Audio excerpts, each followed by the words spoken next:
2 பேரும் அவங்களுடைய anniversary celebration start பண்ணும்போது தான் ரியலைஸ் பண்றாங்க.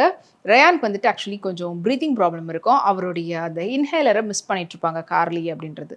ஸோ அத எடுக்கிறதுக்காக மறுபடியும் அவர் வந்து போவாரு. அண்ட் போறதுக்கு முன்னாடியே ஒரு ரொம்ப ஸ்ட்ரேஞ்சான ஒரு லேடி வந்து நாக் பண்ணுவாங்க. தாமரா எங்க இருக்கிறா? அப்படின்ற மாரி கேட்டு, இல்ல அந்த மாரிலாம் யாருமே இல்ல அப்படின்ற மாரி இவங்க சொல்லிட்டு, ஏன் இவங்க இந்த டைம்ல யார் இவங்க இங்க வந்து இருக்கிறாங்களேன்ற மாரி பார்ப்பாங்க.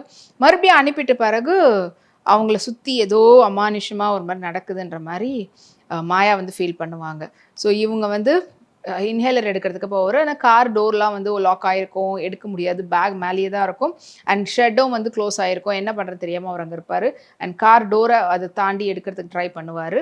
சடனா ஒருத்தர் வந்து நிப்பாரு. பார்த்தா அந்த மெக்கானிக். "எப்படி என்னுடைய ஷெட்ல விட்டது? நீ இந்த மாரி பெர்மிஷன்லாம் பண்ணுவ?" "இல்ல என்னுடைய பேக்ல இருந்து எடுக்க வேண்டிய எடுக்கிறதுக்கு தான் நான் வந்தேன். நீங்க அதுக்குள்ள இல்ல. நான் என்ன பண்றதுன்ற?" மாரி அங்க ஒரு பேச்சுவார்த்தை நடக்கும்.